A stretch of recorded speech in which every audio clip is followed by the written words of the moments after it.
Yeah, I'm back. I'm live. 7:22, a little bit late.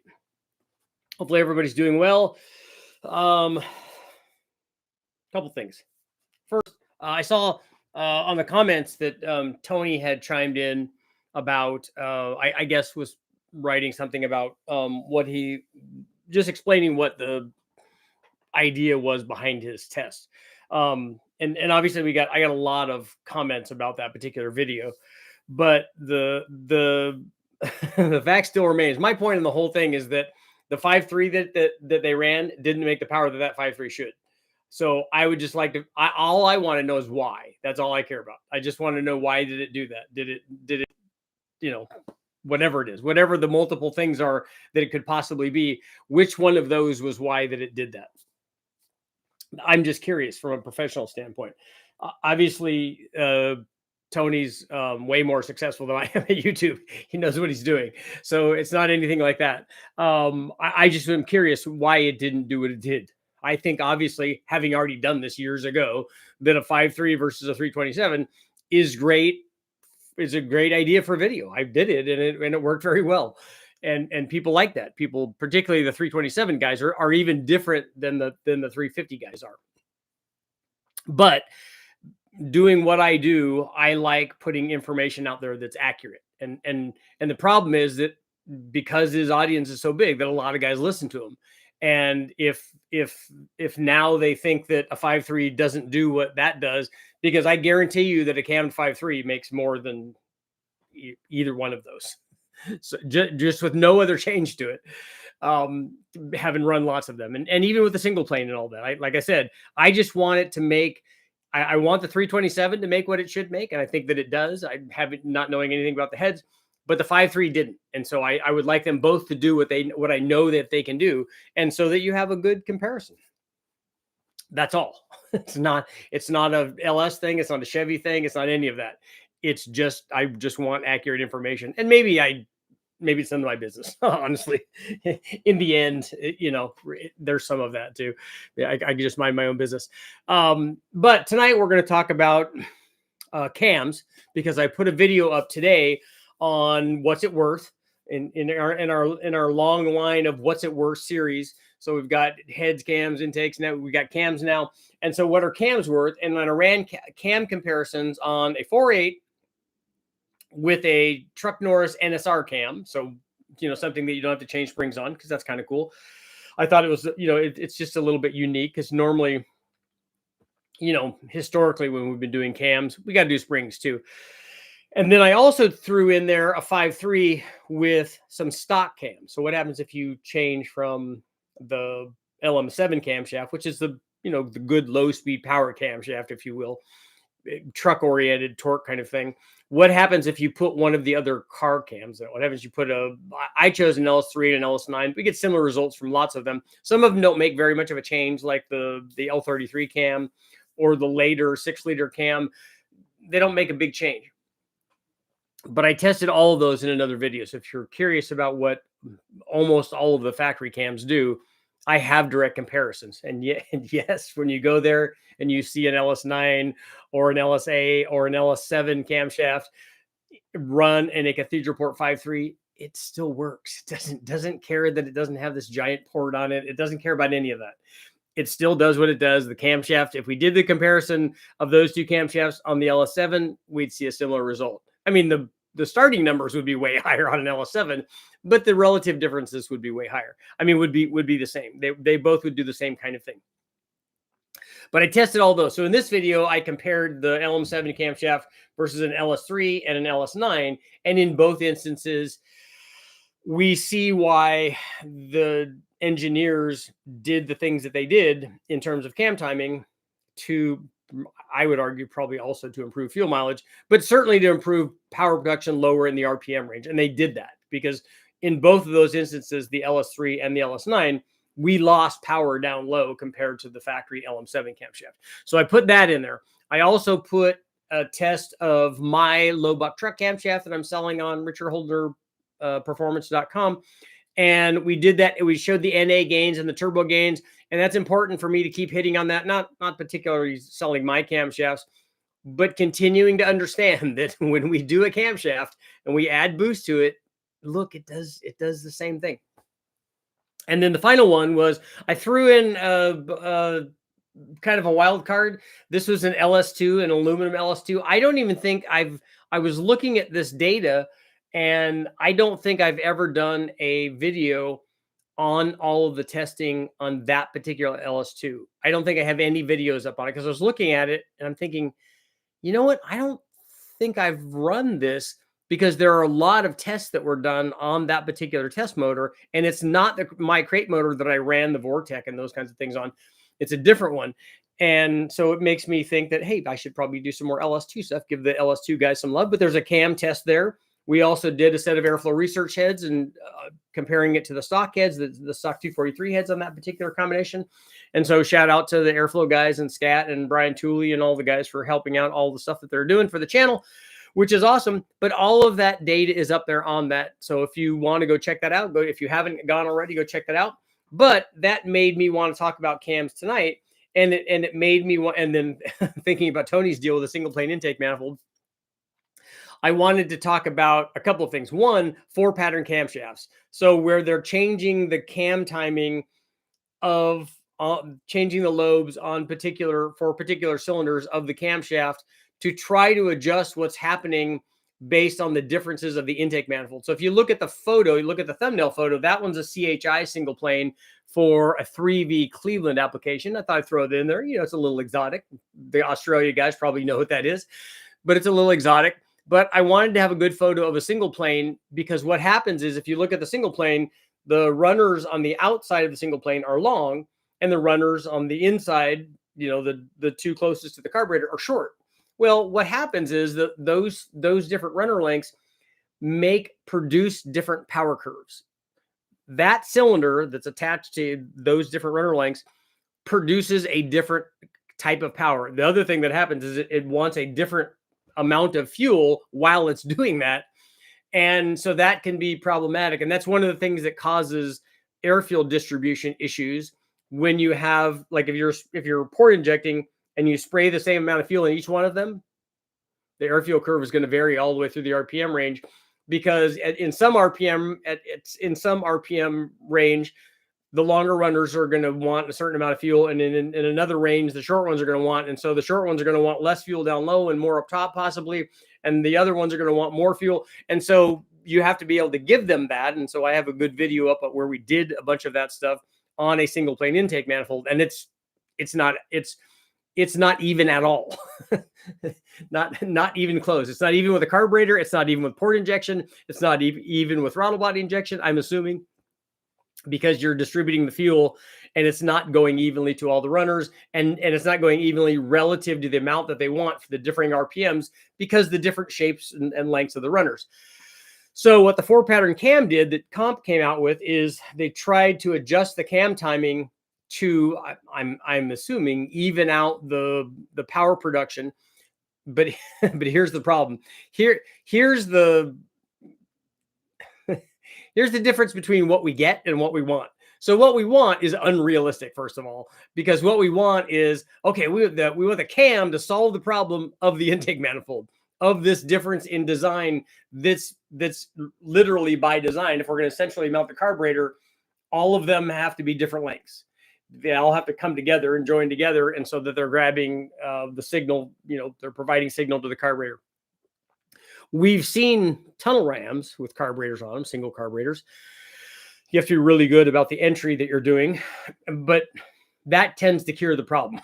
That does a much better job than a 4-pattern cam does, not because that's not a cool idea and not because it doesn't do something. It does, but it doesn't do what we want it to do. We want to completely make it so that all the cylinders are producing the same amount of power in the same RPM range and are getting now somehow the same amount of fuel and all that. And it doesn't do all that. It does change things a bit. But again, we have an issue with the reflected wave that's happening, and that's always going to be different. We can change the onset of that, but the duration of the reflected wave is going to be, we can't change that with cam timing. So it doesn't do that. So it does cool things. It just doesn't, like, it does 10%. It just doesn't do 100%.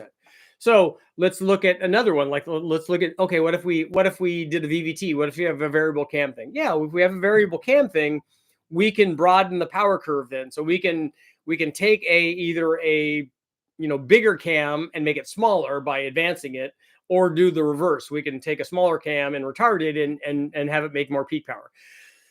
Again, the limitation, like with this 4-pattern cam, is that you can't expect it to be like what we want. What we want is, the super big 235 at 50 cam for our available piston to valve clearance for the LS, as an example. And then we also want it to be the 191 or 200 cam or 206 cam or whatever.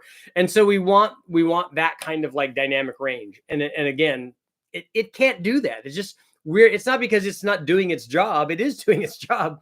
We would just be asking too much. And so the next step up from that, from just advancing or retarding a camshaft, is what they do on the Honda motors with VTEC.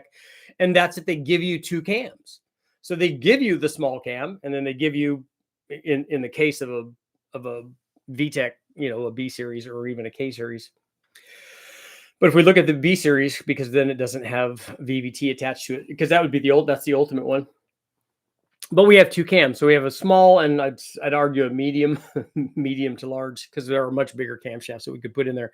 So, but we have a good spread now. So we have good drivability. We got a mild camshaft, it's running on the primary lobe. And then when we're really wanting the extra power and more RPM. So now we have, if you look at the torque curve of a like a B series Honda, forget about what the number is, but look how flat it is. That's what people want. We want a torque curve that just carries on for 2,000 or 3,000 RPM. And that's what they do. It just continues to keep having the same torque.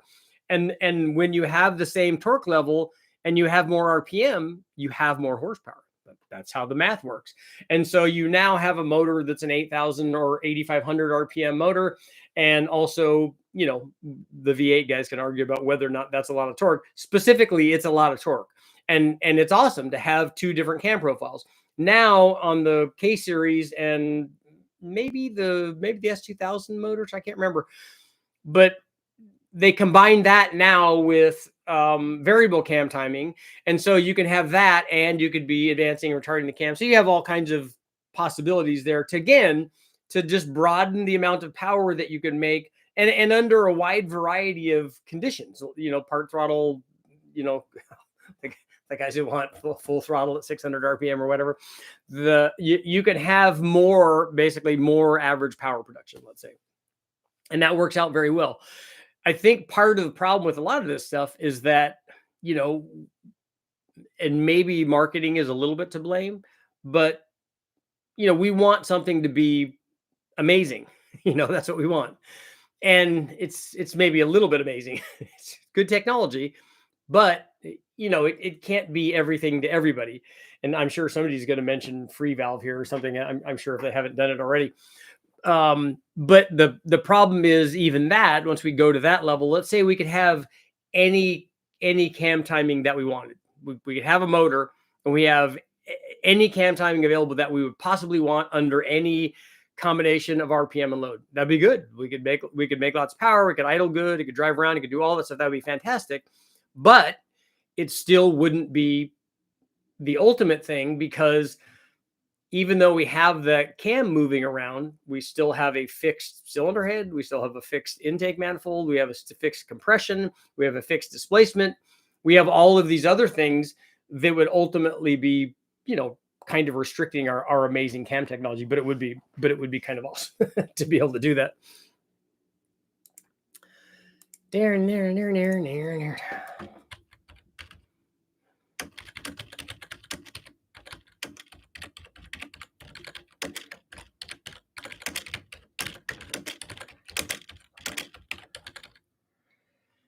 Internal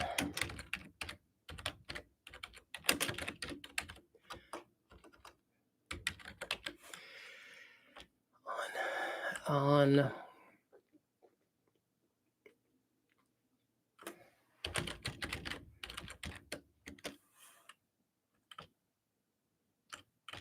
Okay. So will we ever see unlimited free valve type technology on production internal combustion engines? So do you think that that will ever be available, you know, for my truck? Or for you just go to the dealership and it's readily available on all the motors. Are we ever going to see that technology, do you think? Let me know in the comments. Darren. Bunch of hooey knowledge. What's going on? Jet Neil, you're here early, man. I want to know. Don't forget VVC. Good to see you. Getaway, what's going on? Just tuned in. Just did the 327.53 shootout. Oh, so did you go watch that video? I think everybody should. It's probably the preset timing curve from the aftermarket box and not optimized for that particular setup. I hope that they didn't use the preset ones in the earlier boxes were terrible. They had way too much timing in them.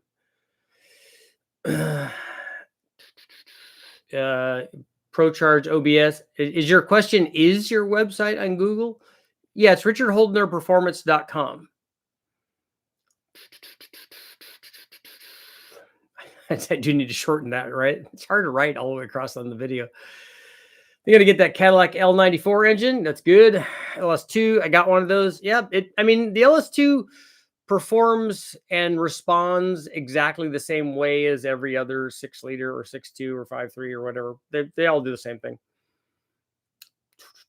From what I understand, those heads barely flow better than the stock Cathedral Port LS6s. Secondly, I think the cam and intake were not well matched. Here's the thing. Instead of nitpicking what's there, I've run that combination already. I've already run a 5.3. It has a single plate intake manifold, has a 750, has long tube headers, and had a smaller cam and stock heads, and it made more power than that one did. So those heads should be as good or better than stock heads, I would think. And he ran a bigger cam in that. He ran a 220 cam. That should make more than a 212 cam. I know because I've tested them. It's going to lose power down low, and I'm okay with that because mine made 404 foot-pounds. I don't remember what his did, but that's not the only one like that I've run. I've run like a dozen of them, and they all do that. And so I know what they do, and that's my question. My question is, why didn't that one do that? And so I'm just curious to see why. It takes 20 minutes to warm up in the engine. It takes 20 minutes to warm up. The motor does. Just rebuild a 351. It had an XE268 cam in it. Good heads intake on it. Should I just replace it with the same cam? Weekly driver, don't need crazy horsepower. 430 or 440. I don't think it'll be that much with that cam in it. I don't know what heads are on it, and I don't know what intake's on it, but that's a pretty small cam for a 268. It's a pretty small cam for 440 horsepower. Can you have too much head for a small block Chevy? And if so, how do you know? Yeah, you could put a canted valve cup head on your stock 5-liter, and then you wouldn't be at all taking advantage of what that head had to offer, because it's restricted by the stock intake and the stock displacement and the stock compression and the stock camshaft. Elvis shot his Pantera because the 351 Cleveland V4 heads made it hard to start. Why would the heads make it hard to start?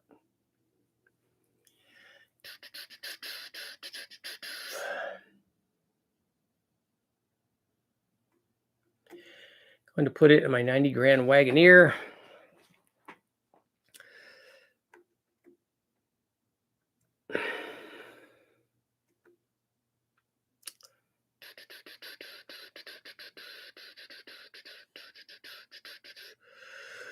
Like the Coyote. The Coyote has VVT, but it doesn't have, that's all it has. Should I port the heads on my Gen 6 454? Do you want more power than the stock ones are making? Are there any kits to add VVT to a small block Chevy? I've seen some mechanical ones way back but I haven't seen them recently though. It was just a spring basically that allowed it to rotate against spring pressure.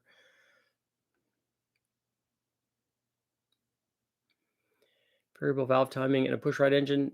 Yeah, we already have VVT in lots of the pushrod engines. Never understood why nobody made a cam gear with swinging weights. Yeah, like that's what I was saying. They've already done that. That was done back in the 50s or 60s.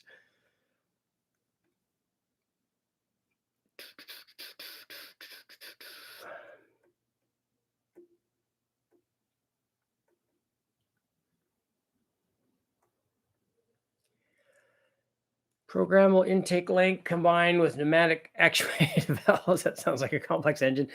Yeah, imagine somebody that didn't understand all of that trying to program that.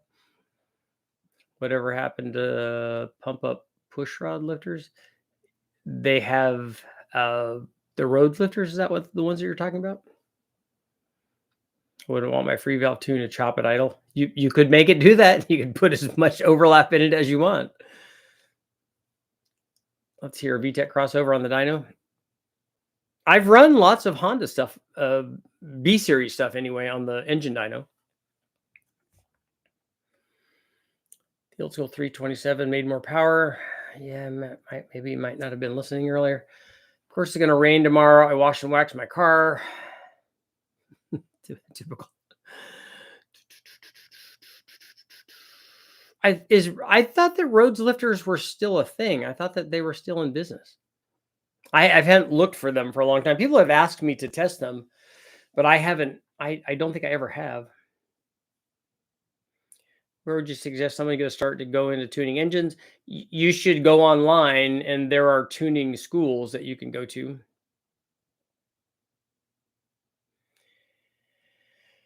Richard, did you decide if VVT cams can be used in a non-VVT configuration?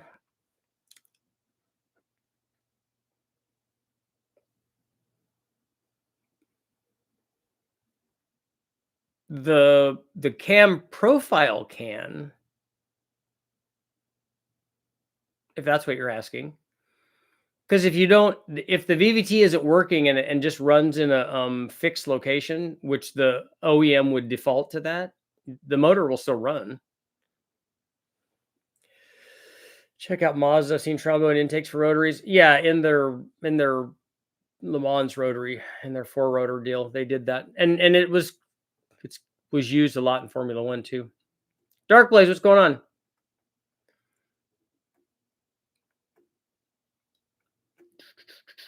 Do you have any idea what a Gen 4 6-liter with 823 heads will make NA? Yeah.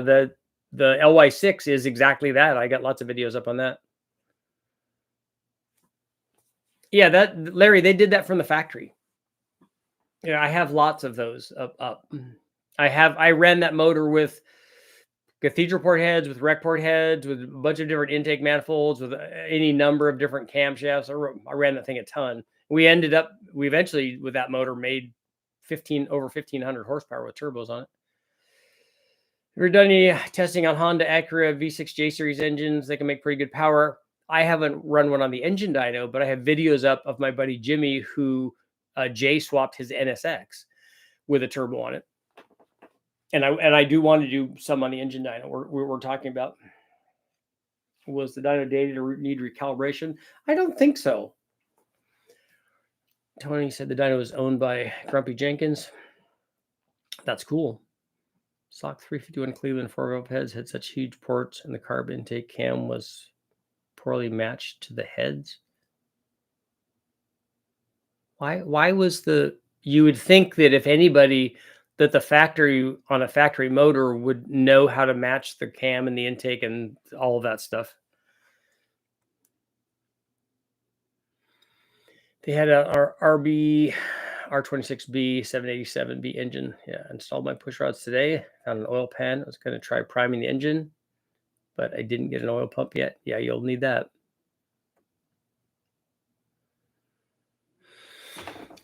Richard, can you build a 408 out of an aluminum 6-liter? No, unless you sleeve it. I don't think any of the 6-liter blocks will allow you to go out that far. You just make a 402, I think. You can still put the 4-inch crank in it.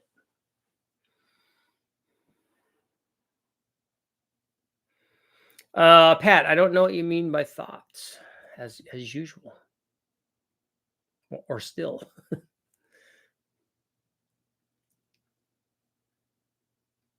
HP is good for starters trying to learn to tune. Yeah, those guys are good. Road lifters are still around. I think it was a Cutler Performance Racing tested a set recently. Did they just have flat tap stuff, B&R, or do they also have hydraulic roller stuff? Richard just wanted to say what's up. Hope you were having a great night. Yeah, it's all good. I really like HP Academy. I do too. I'm a fan.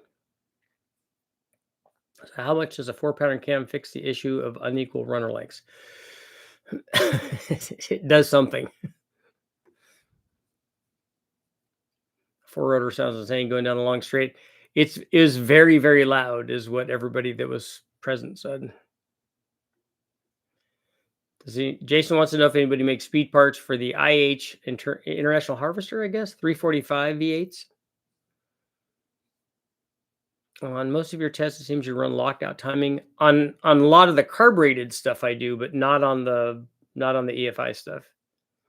Is that the best for power? Is there some gains to be had, low to mid-range with some sweep? There's not going to be probably power to be had unless you're getting into detonation, which we don't really have to worry about too much because we run it cold. But I run a curve in the EFI stuff when I can, so that when we're putting in the amount of timing or asking the motor how much timing it wants, we start low and then we start adding. And if we add and it picks up power at the top but doesn't pick up power at the bottom, then we leave it at the lower timing level. And then that's all that you have to do. Okay, let's go up 2, let's go up 2, let's go up 2. And then what you've done is built a step. What will happen is it wants less timing down at 2,000 and 3,000 RPM, and it wants less timing at the torque peak than it does at the horsepower peak. Usually from the torque peak out to the horsepower peak, the timing will be fairly consistent. If you have $2,000 to spend on a street build 351 with an auto trans, what combo would you pick? I don't know what you're trying to get done with it. Or is it going in a truck? Is it towing? What are you doing? And I don't know how much of a build you could do for $2,000. Do you already have a motor and is it running?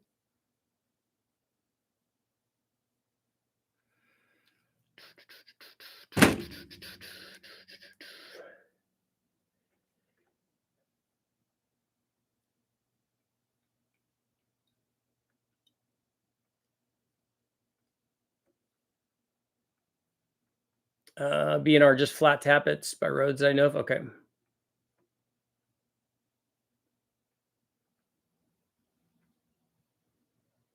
Scrolling.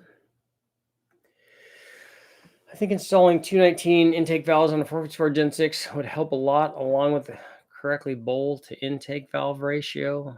Helped a lot, moved up to. So did you actually do that, B&R? Did you port a set of Gen 6 heads? Exactly, Dan. I thought I had thoughts.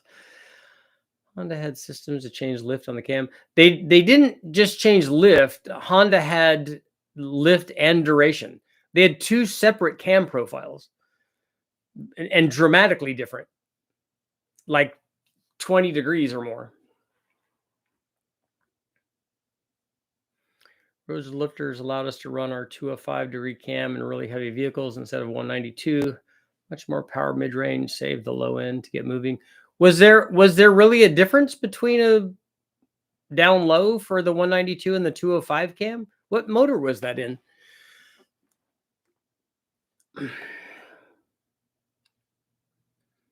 Just flat tap lifters by roads. I have a supercharged Fox, heads cam and intake. I like driving it on the street mostly, maybe track days once in a while. What rear gear would you go with in a TKX stock T5 trans? I like taller gears because I all the stuff that I did was top speed. But if you're just going to be racing it around and you're going to be in a situation where you're probably not using fifth gear, I would imagine, if you're doing a track day, is because if you have a stock T5, then ever having to shift in the fifth, the thing's going to fall on its face. But if you can get away with fourth gear and 373s in the kind of places that you're going and never have to shift in the fifth, then I would get the 373s. Like Matt Raven said, or like to hear thoughts. Yeah, I don't have any of those. If Tony added everything to an unknown engine, what could be wrong off for low results? What cam was skewed for the 327? So overperformed while the I don't agree that the 327 overperformed because, and that's why I wanted to have this conversation with Tony, is because I've already run that test. I built a 327. I built the L76, which is a 365 horse 327. So it's a dome piston, the Duntoff cam, Fuelie heads, dual plane intake manifold. We ran a 750 Holley on it and headers. And then I took all that top end stuff off and put Airflow 195s on it, put a smaller cam than Tony ran. Mine was a 236, 242, put a single plane intake manifold on it, put a 750 on it and ran it. And the one, and that combination made 462, I think. Yeah, 462 and 412 foot-pounds. So his is doing, in my opinion, doing what it's supposed to do. It has a bigger camshaft than the one that I ran. The thing that I don't know is I don't know how his heads are versus the Airflow head. So if mine made a little more power, I would chalk it up to that. So in my opinion, the 327 did what it's supposed to, but the 5.3 did not do what it's supposed to. And so that's my conundrum. That's why I want to know what the deal is. Did you see Calvin bought the 4200 swapped Supra? I did not. Theoretically, if you had Elon Musk money, Koenigsegg actually sells the aftermarket management system and all the equipment to put free valve on any engine. Isky had cams for the IH International Harvester, trying to fight a 392. Came in late, but it came in hot. Been working a lot, had to miss. Welcome, agent. Richard, would you recommend changing the lifters to the Delphi LS7 with a stage 2 high lift cam? It's going to change the valve seats and upgrade. Why are you changing the valve seats? Or do you mean spring seats? The valve seats is a pretty major thing for heads.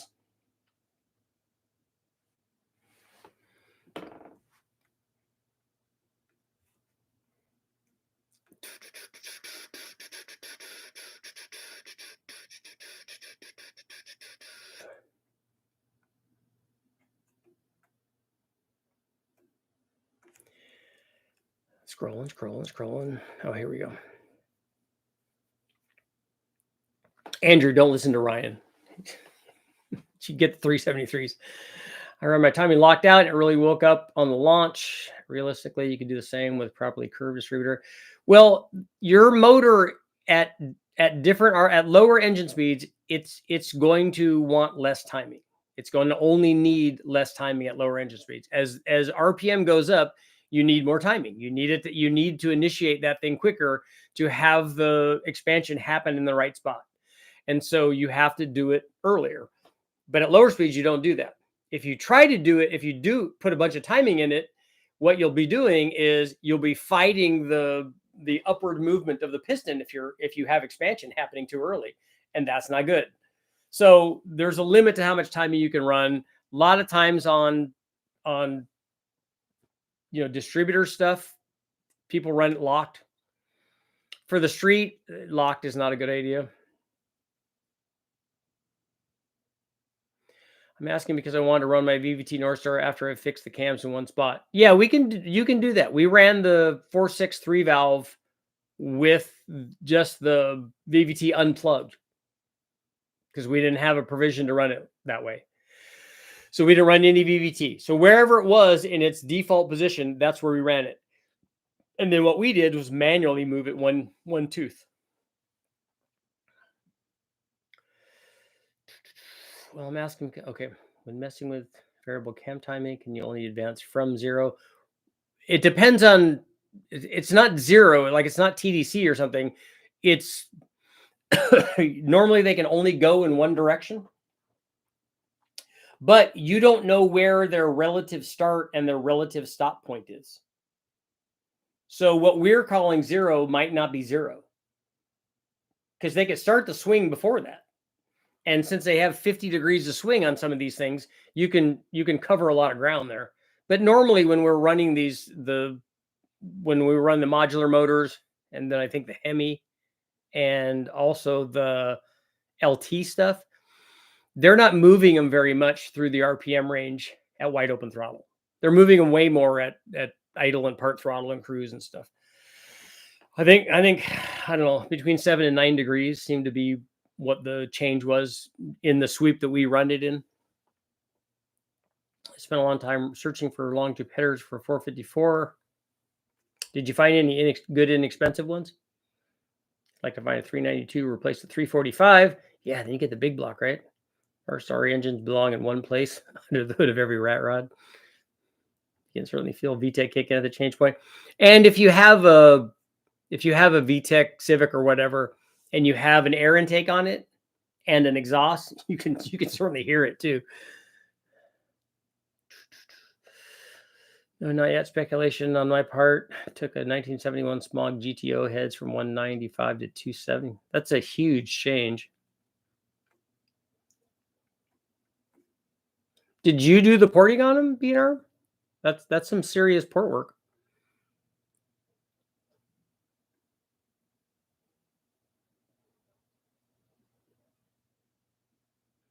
Don't fear the gear. That's right. They were cams made by Toyota that eliminated VTEC and used only VTEC. Yeah, you can do VTEC eliminator stuff, and they have those aluminum roller rocker setups for those for the VTEC only cams. I personally think that that's a terrible idea. I don't know why you would make the motor less powerful by doing that. Certainly make it have less average power. 413, 440 Chrysler, propane buses for, okay. Seems like a motor that big, a 206 cam, would just be better everywhere than like a small factory cam. Running motor, 69 Cougar, just want a little more pep, has a RPM dual plane and a small cam, stock bottom end. That sounds like a good combination already. If it has the stock heads on it, you could spend your money on good heads. Free valve might end up on a hypermodel small volume car like a VW with a 3-cylinder diesel and carbon monocoque chassis. That's where I think they could get really cool stuff on the. We could, we were thinking about power and stuff, but you could get really. I think it could help you get really good mileage. Found a set of Hooker 2-inch primaries, 3.5 collectors for my 454, $1,700. Man, I wonder what all the headers from Westec were worth.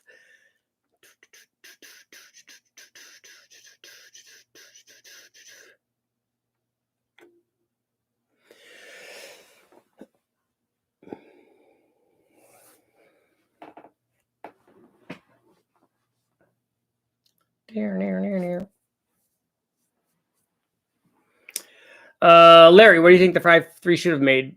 I would say it's 20 or 25 down from where it should be. Is slight pitting from rust a bad thing on a cam? Like, is it unusable in the short term? It's on a modular 5.4. Can you scuff it with Scotch-Brite and WD-40? Koenigsegg modified a Volvo head 15 years ago. Yeah, that's all well and good, but the question was will we see it as a production thing, like we see VVT, like we see VTEC? Well, VTEC's been around for a long time too, but like we see all that. I would just wondered if it's going to actually become a thing.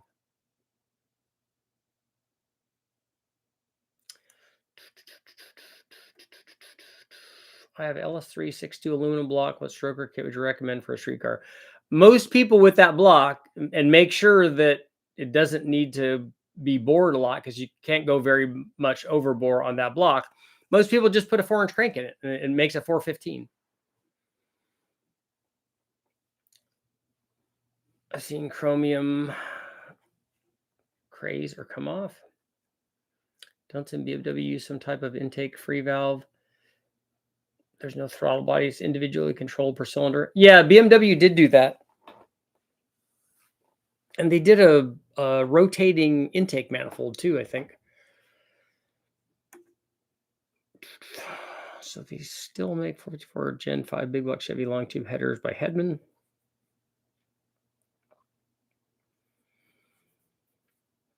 Eric, you're all good? 1,000 kilometers without a problem.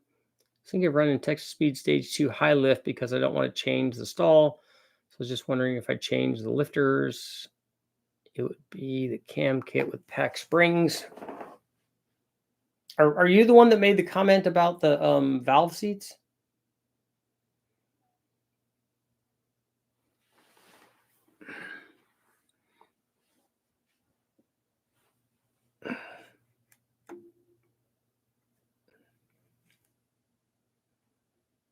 I just bought an 85 F-150 with a stock 302, but for some reason it has a Parker funnel web intake manifold and a 600 Edelbrock on it. If it's all stock, it's not gonna be a good intake for a truck, I don't think. The carburetor at least is sized right for the rest of the stuff. But yeah, I mean, I like that Parker funnel web, but that's not the intake that you'd want on there. You just want a dual plane on there. There you go, BNR. Just weld them up, man. Weld the stuff up yourself. Port those smog GTO heads. 120 hours of grinding. Oh man. An engine will run for 15 minutes trouble-free, then you know it's okay for the most part. Night Raven. I won't be at PRA.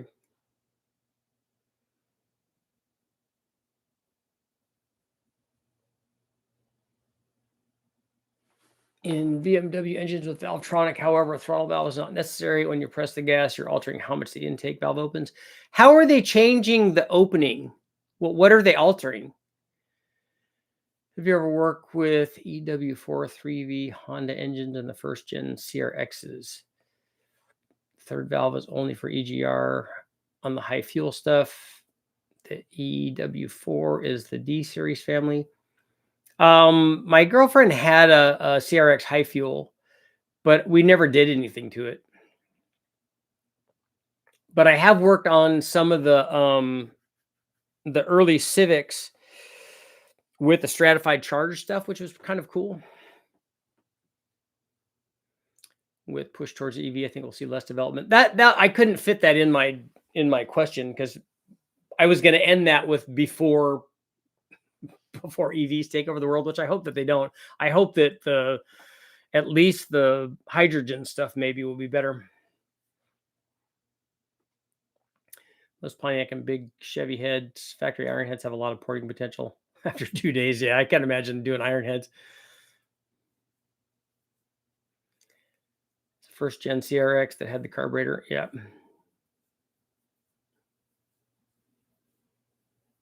Yeah, the carbureted stuff was good. 15 feet of vacuum line. It was crazy. It was crazy the amount of, but they were switching a lot of stuff though. So it was interesting, but it worked really well as Honda stuff normally does. Even the little stratified charge motors were great. I mean, if you're trying to lean burn something and it doesn't want to ignite, well, let's just send some like jet hot plasma in there. Well, that'll be fine.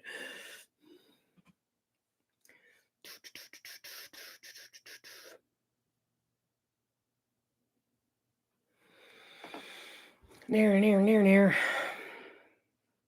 They worked well when they worked. I've got nothing but fantastic things to say about Honda.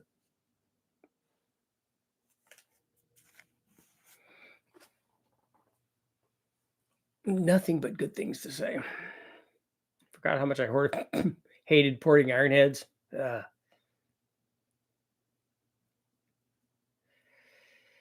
Hate having to ream or bore a steel aircraft component.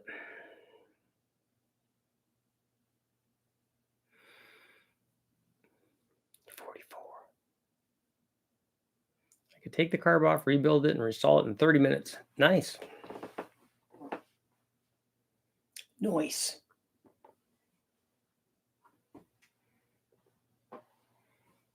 I'm wondering if I get some Rochester 2Gs, if I can rebuild them and have them work for a tri-power setup. I mean, it's not hard putting gaskets and things in there. That's not a big deal. I just wondered if they would work.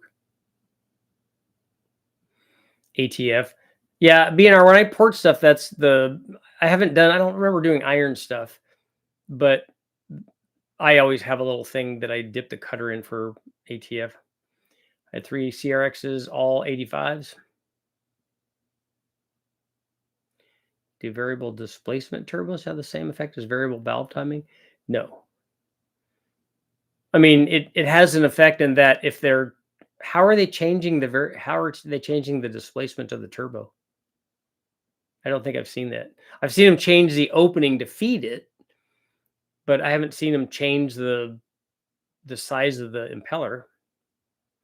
They have an electric actuator with a worm gear on either increasing or decreasing the valve lift super fast. Oh, okay. That's on the BMW? Sunday fun day. Fantastic. Today was awesome. I mean, it was I think it was 72 here today. It was beautiful. Took the doggies for a walk. Got to have lunch with my son and my father-in-law. It was awesome. I want to start with the most fuel efficient V8 there is and then boost the heck out of it. Okay. It's like the guys that want to have a tune port motor and have all of the low speed power of the tune port, but then we want it to charge hard of the big end too.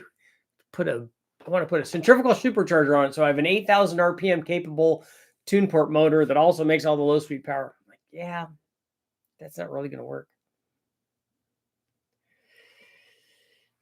2 just worked very well. I used to run them on 68 Camaro. Yeah, I've rebuilt carburetors before. My thing, having spent so much time on the dyno, is I would almost want to run each one of them individually and make sure that it's like a working unit. Yeah, Dan, that's the CVCC Hondas are the ones I'm talking about. I like those little Civics. I think that those are awesome.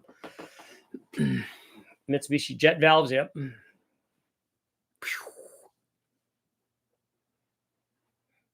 It's a good way, a good simplistic way to get that lean burn. VW had variable vane turbos. Yeah, I've seen a lot of that, and Dodge had those on theirs too.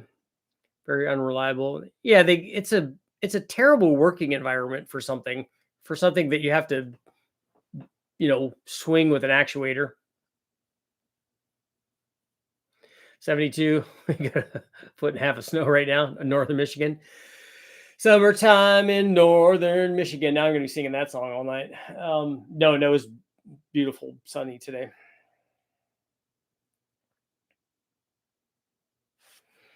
Very nice. I mean, I didn't have to turn on the AC or anything, but we did have to turn the heater off. Hondas are very popular in Central Florida. Variable vanes are changing the pitch of the turbine. Yeah. But I was confused when he said variable displacement. I didn't know how they were changing the size of it.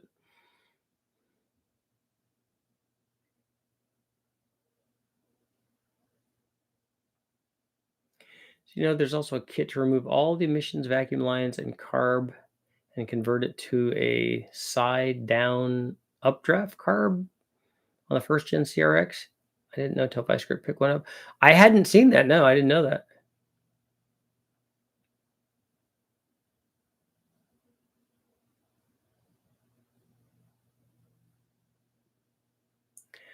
Did anyone watch Steve Morris's last episode where he was talking about his SML?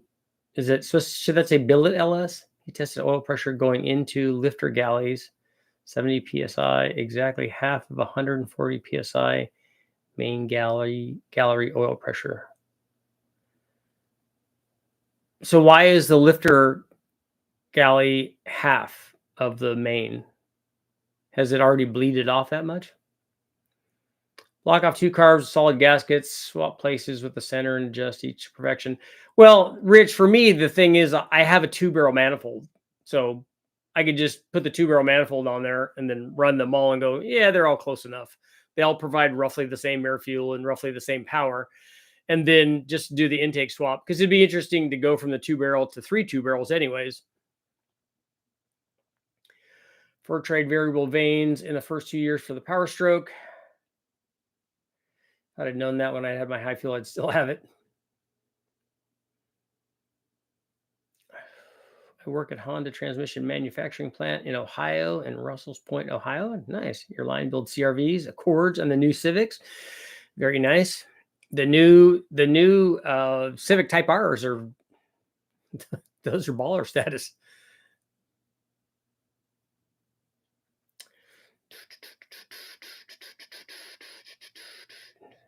Must be more turns into or restriction orifice holes. Is there more? If there's 70 psi there and there's more down low, that just means that there's more flow orifices in the lifter galley then, right?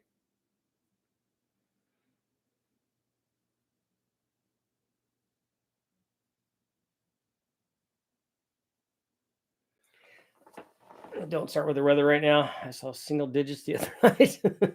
Yeah, I would want to see that. I don't even think there's been a night yet where I could see my breath. It's like hasn't been that bad. Although I have to say, we went to watch a high school soccer game the other night. We brought the little heated seats that we have that have the little plug-in power cords. It's getting soft. But they are awesome, though.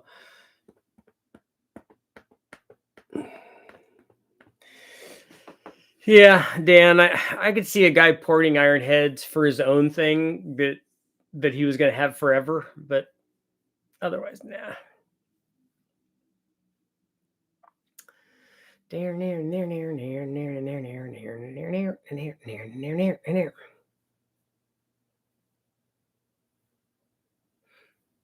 Yeah, Edward, we were talking about the free valve stuff on the Koenigs. Mr. Koenig. Unlock new possibilities.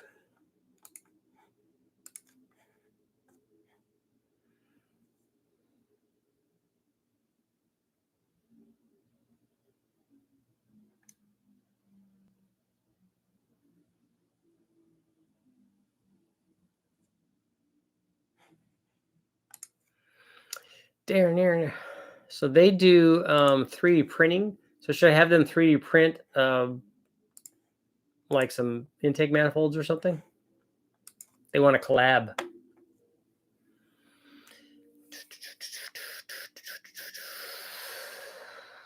Atlas Industries is in the process of making an adapter plate to make the 2.8, 2.9 Atlas 4-cylinder into front-wheel drive applications and the Cavalier and the Cobalt. So are people wanting, like, will that fit? Are people wanting to do a big block, a big block Cavalier or Cobalt? Got 3 broken main bearing bolts. I got to get out of my North Star block. I can understand why people say that they don't like North Star engines. Yeah, Dan's not a fan. That's not his jams.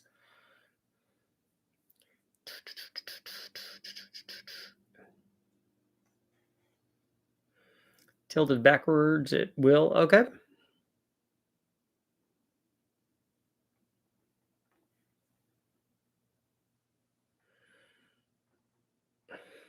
That'll be interesting. See some of these smoky burnouts. Although, if you look at those are Ecotech motors, right? And they made lots of power with those in import racing. I'll never forget how heavy those big blockheads were when you have to lift them over the fenders. Yeah, it's awful.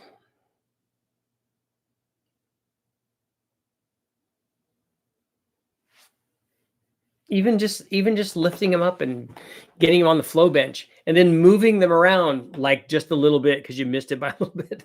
Although it's a lot easier with dowels and stuff now. Watch the video of vintage Land Rover diesel with real Arctic tires on it. and modern 500 horsepower V8 swap. Sound like a 5.3 or 6 liter. Runs in deep snow in the mountains. Rovers are cool.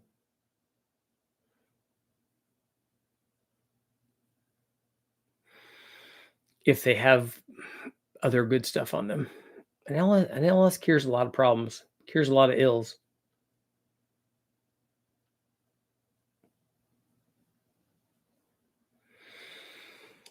.308 Ford small block steel heads are what make the motor. NASCAR small aluminum block, 11,000 RPM. Yeah, I'm lost with all of that. The 304 Cavaliers were the early Ecotechs. 95 to 02 were the pushrod LN2s. Okay.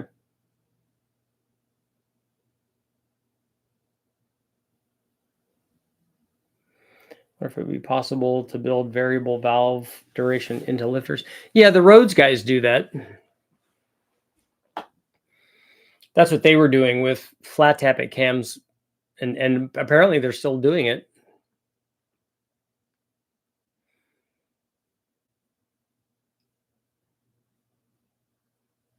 How to ever make a V8 was their Formula One motor, I think, was a V8.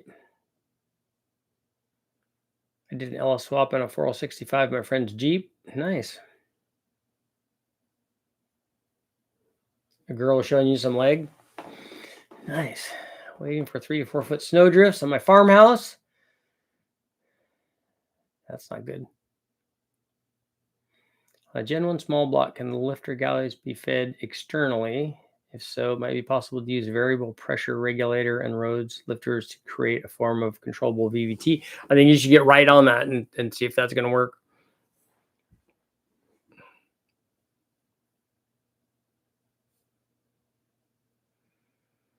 Ralph, you got to tell me what you're talking about. I have no idea what you're talking about.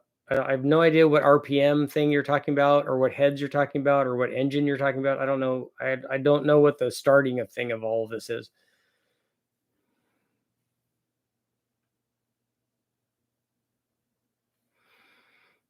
Got a beginning, middle, end. I'm trying to think, what movie was that from?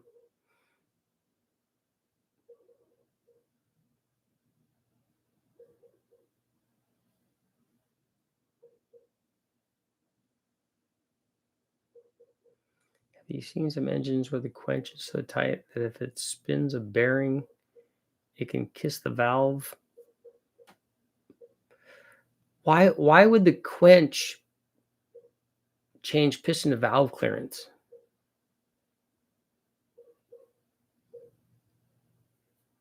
I mean, you have to have enough. So I would be more concerned about the piston hitting the head.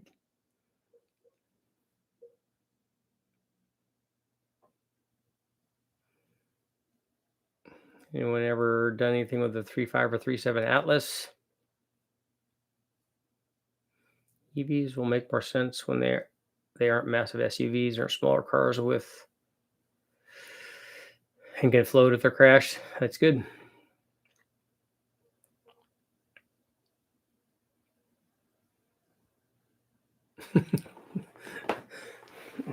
Dan, that could still be tinkering. In the process of swapping a 3.5 in my Cavalier, I'm converted to rear-wheel drive. That's adventurous. Are you going to have to put a tunnel in it?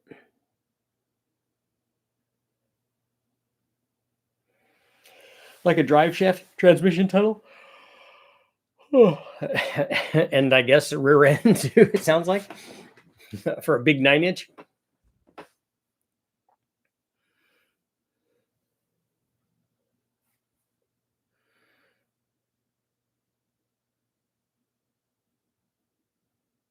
So you just cut out the middle of the floorboard, right, and just put a hoop there or tunnel.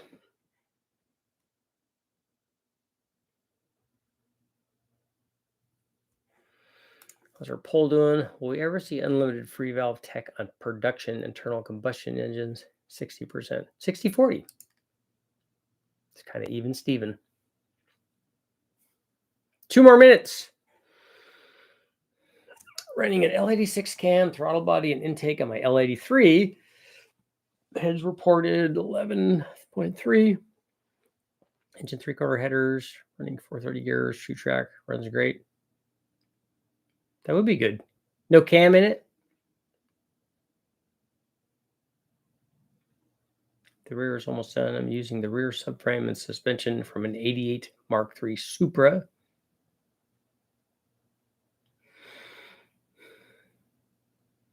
That's a lot of variables, huh, Dan? You got to have boost in there.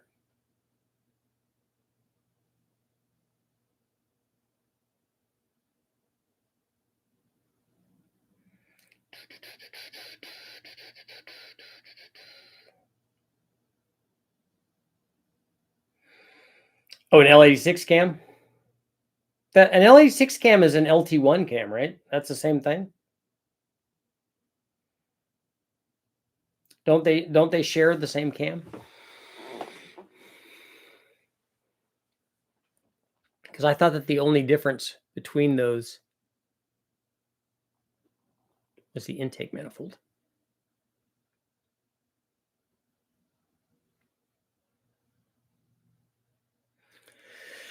Dan, what kind of car did you get, man?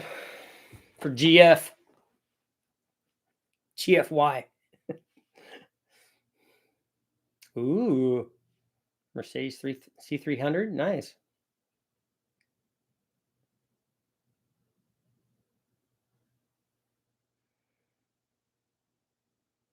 I had to go to the dealer to get wiper blades for my wife's Mercedes. not happy about it. The local guy used to do rear-wheel drive conversion kits to put rear-wheel drive Mark II Escort's running gear into the later Mark III and IV. It's a lot of work.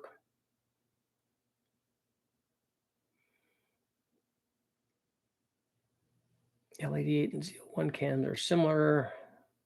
The Z01 has more duration. Yeah, the Z01 cam's different. Our C-clip limiter is worth it for 8.8 rear ends. It's a 28 spline, fine for the street. For the street, it's fine. Yeah, you're not going to be doing slicks and clutch dumps launches or anything.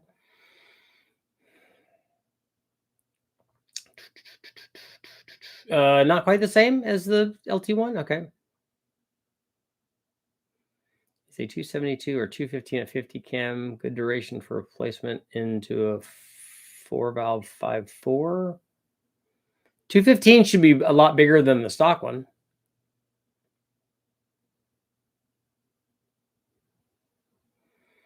Very Adventures are planned to run the 14 or 13 class at Rocky Mountain Raceway.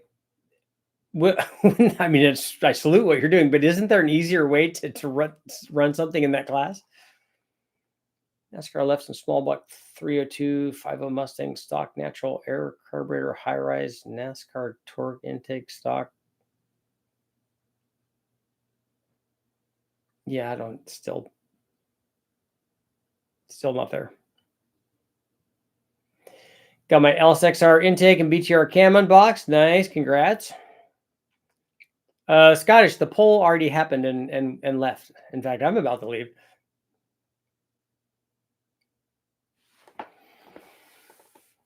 Near.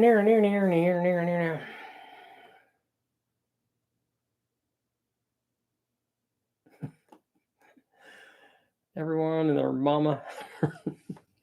Your mama runs LS or K series. I hate cookie cutter builds. Could run a tri-power Pontiac, yo. But if you do that, you'd have to run 3 turbos.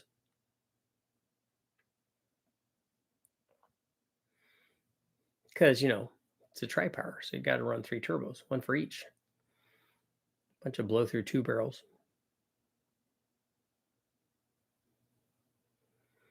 Friend had a SS Hemi car that twisted Summers Brothers 44 splined axles.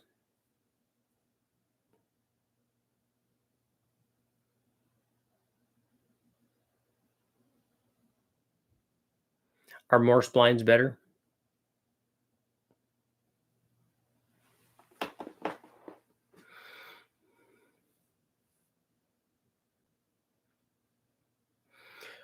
one more minute. It's already been a couple minutes, but.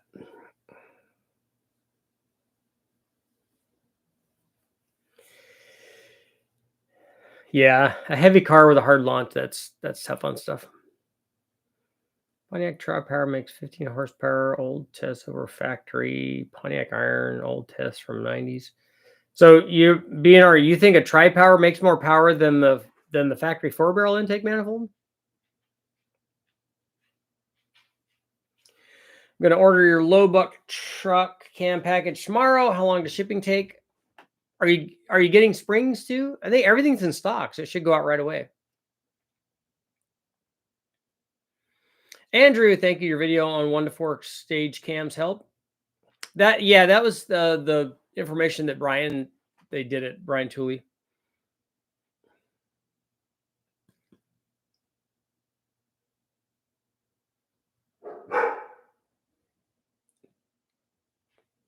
Some of the 421 Pontiacs had 2 4-barrels. Yeah. So, Ralph, are you saying that you need iron heads to run 11,000 RPM? Is that, I still don't know what point you're trying to make. I don't know where this all started at. I haven't ever run a motor at 11,000 RPM that's not an overhead cam motor. not a pushrod V8 there.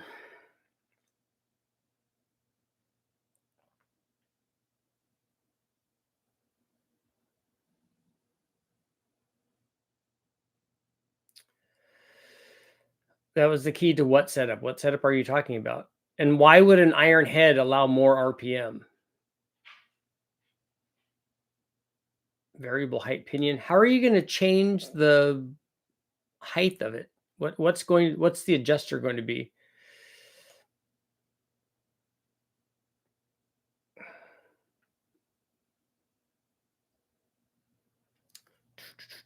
See, I still don't get what you're talking about. I don't know why an iron head would be the key to RPM. It doesn't seem that's not intuitive. None of the high RPM motors have that sort of metallurgy going for them. On that note, it is time to go. I'll see you all tomorrow. But go watch the video that I put up and go to richardholderperformance.com. We got stuff still on sale. And I'm going to try to do another video tomorrow, though. I just got to figure out tonight what it is.